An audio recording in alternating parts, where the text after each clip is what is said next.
Thanks. Police still searching for at least 2 gunmen after a deadly shooting at an after-prom party on the city's north side. Investigators say 1 woman was killed, 2 others wounded. The victim's father, Brittany Members, was standing at a front door, just trying to keep the wrong people out. That's it. That's all she was doing. A mom at the door of her daughter's prom after party, doing what any good mother would do, protecting her kids. And in the blink of an eye, someone looked her dead in the face, pulled a trigger, and took her life. Point blank. No hesitation. No remorse. Let that sink in for a second. This happened in Indianapolis, Indiana, on May 3rd, 2026, in a quiet residential neighborhood called Meridian-Kessler, on a night that was supposed to be one of the happiest nights of a young girl's life, her prom night. Instead, it became the night that girl lost her mother forever. Brittany Marie Members was 38 years old. She went by Brittany Grundy online, a name she carried from her mother's side of the family. By all accounts, she was a loving, present, hands-on mother. The kind of mom who didn't just drop her daughter off and go home. The kind of mom who showed up, stayed, and stood at the door making sure everything was okay. That night, she rented out a 2-story yellow house at 4002 North Park Avenue through a short-term rental platform, decorated it with red carpet, banners of her daughter's face on the garage, balloons, lights. The whole thing set up like a movie premiere, because that's who Brittany was. When she did something for her kids, she went all the way. Her daughter was a senior at Crispus-Attucks High School. It was prom season, a milestone moment, one of those nights a kid remembers for the rest of their life. And Brittany was determined to make it special. But before we go any further, if you're new here, hit that subscribe button right now. Click the bell so you never miss an episode, and give this video a thumbs up. You're watching Shadow Crime, and we don't let stories like Brittany's get buried. Now back to that night. Earlier in the evening, Brittany's father, Hollis Members, came to the party to drop off food. He looked around, took in the scene, the crowd, the energy, the vibe of the night, and he felt something, a father's instinct. Something in his gut told him this needed to end early. He pulled Brittany aside and told her to shut it down before things got out of hand. Brittany heard him, but she was a mother first. She wasn't going to cut short her daughter's night over feeling. So the party kept going, and the crowd kept growing. A neighbor who lived across the street said by the time the night was in full swing, she estimated around 100 people had shown up to that house. Cars were double parked up and down the block. Music was playing. Kids were celebrating. Family members were there. Friends from school. Graduates who came back just to be part of the moment. From the outside, it looked like a beautiful night. Thanks. Police still searching for at least 2 gunmen after a deadly shooting at an after-prom party on the city's north side. Investigators say 1 woman was killed, 2 others wounded. the victim's father says his daughter was trying to protect kids at that party. CBS 4's Russ McQuaid has that story. Whenever there's a shooting involving teenagers, the question is invariably asked, where were the parents? Well, Hollis Members tells me that his daughter, Brittany Members, was standing right there at the front door of that short-term rental at the corner of 40th and Park. Brittany Members was hosting her daughter's after-prom party for her friends from Crispus-Attucks High School Sunday morning when 2 people with guns and wearing masks knocked on the door. I was told that somebody came to their door and they had ski masks on, and they tried to get in, and she said, "You can't go in there, we don't know you, and you can't come in." He said, "So we can't come in," and fired a shot point blank to my baby's head. Everyone's carrying guns, McQuaid, you know, there's no doubt about that. No one's coming forward with any information to help them solve the crime. They can only go by the evidence they have. You know, but if someone comes forward and say, you know, look, you know, this person did this and this person did that, you know, this would be a better city. The owner of the big yellow house never registered with the city as a short-term rental and has been put on notice that it has 30 days to do so before enforcement kicks in. Neighbors with bullet holes in their windows knew trouble was brewing. When there's a lot of people and didn't look like a lot of supervision after those hours, it could get a little scary. We've faced this situation the last few years with our short-term rentals being a problem location. So you're going to hear us say those same things over and over again. Parents, we need you to get involved. Brittany Members was involved, and it cost her life. Residents of the Meridian-Kessler neighborhoods will meet Wednesday night at 6 o'clock at Womack Memorial CME Church to talk about violence in their community and short-term rentals. On the north side, Russ McQuaid, CBS 4 News. But here is where things start to shift. Earlier that same evening, before the night turned dark, Brittany had posted a photo on her Facebook page. It was taken right there in the driveway, in front of all those pretty prom decorations, on that red carpet she set up for her daughter. But in that photo, 3 people were posing with their firearms. 2 of them were large semi-automatic rifles with banana clips, just casually displayed right there in front of the garage, like it was nothing. Now think about that for a second.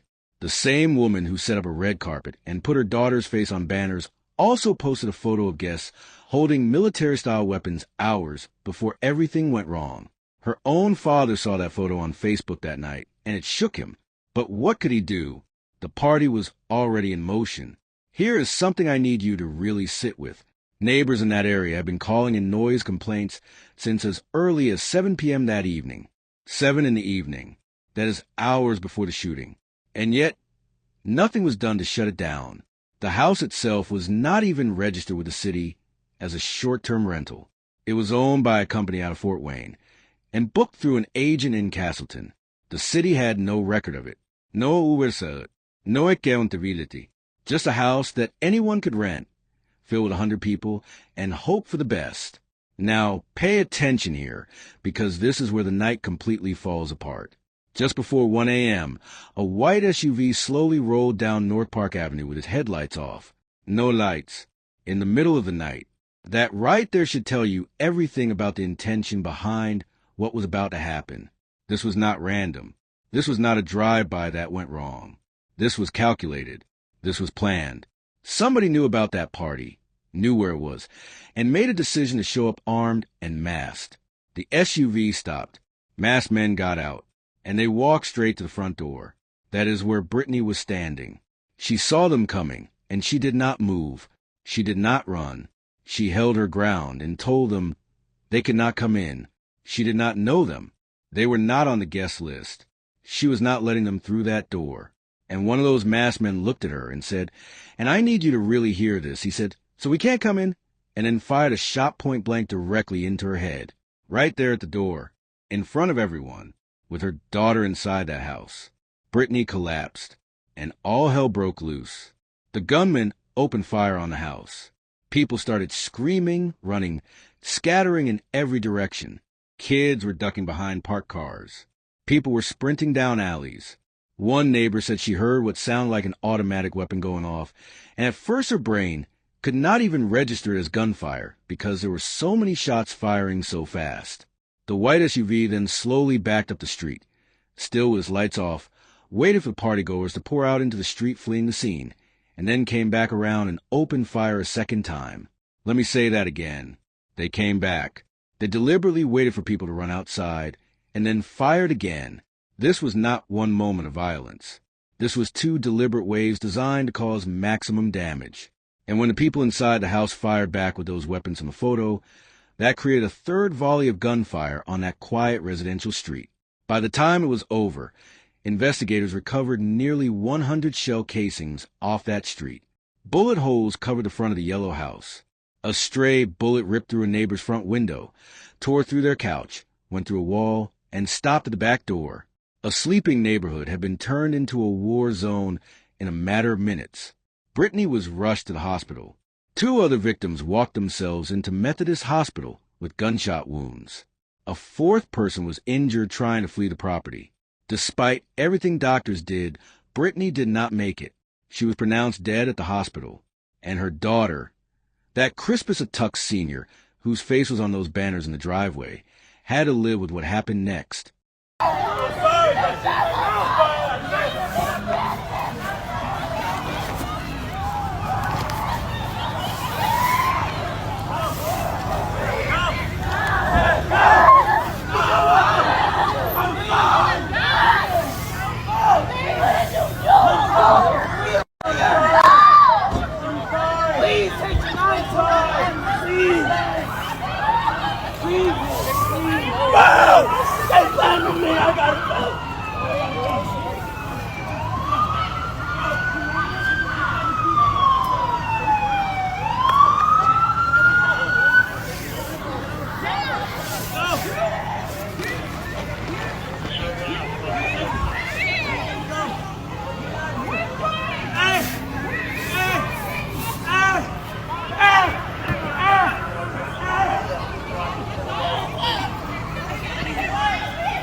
Yeah, that's basically.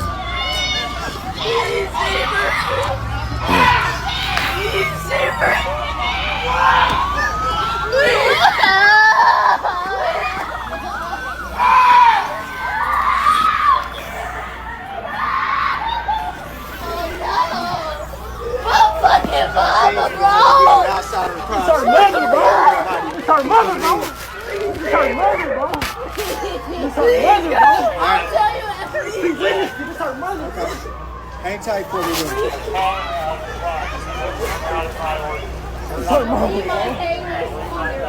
Hey, you seen what happened? Oh, yes.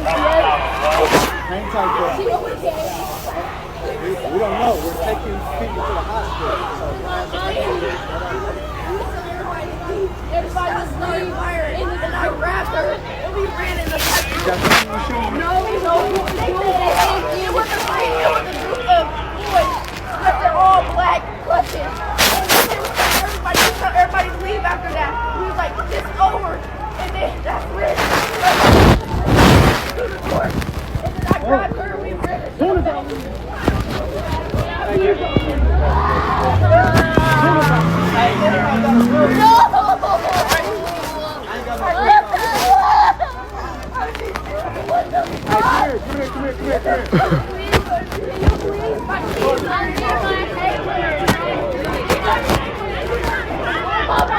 God, bro! What the fuck? God, please, what?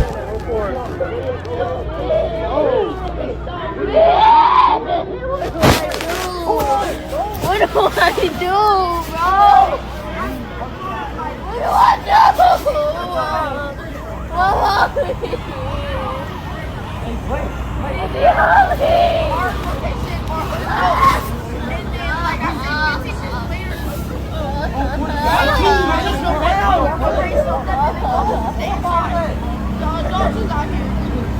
It was all in all black. It was touching it.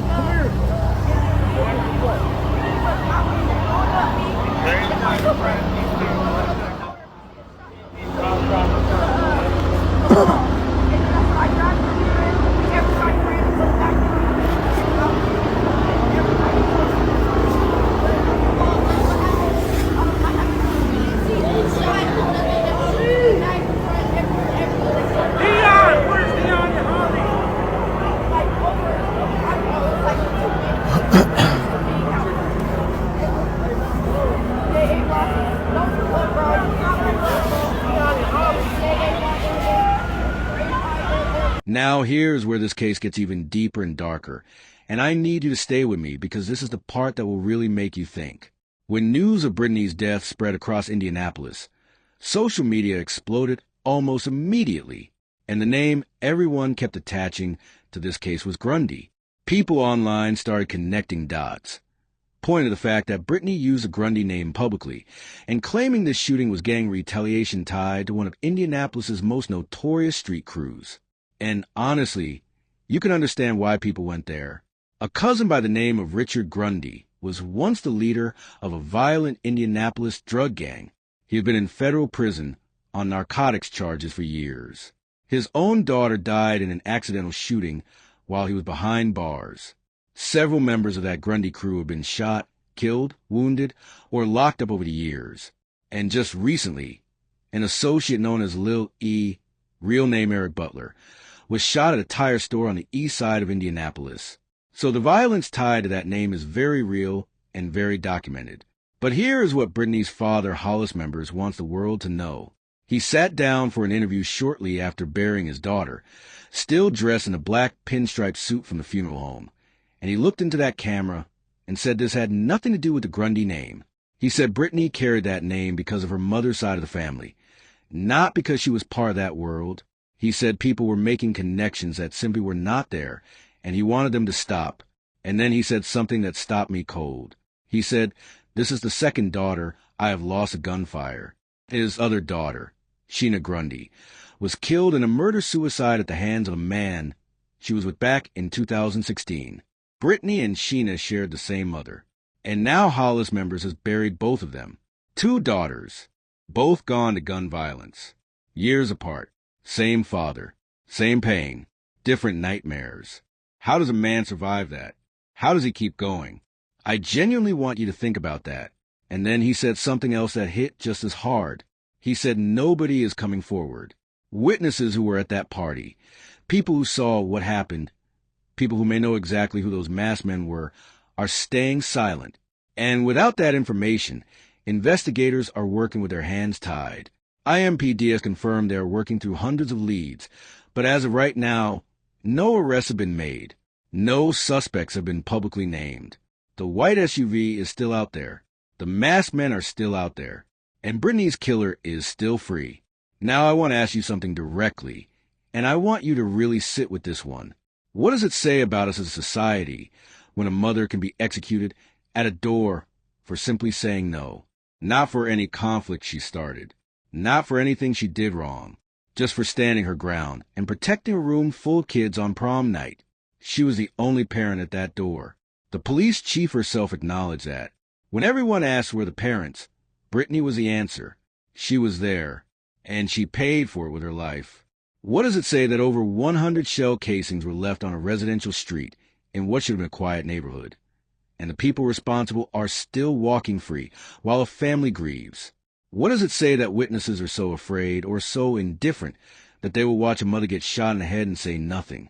And the biggest question of all, the one that haunts this entire case, is why?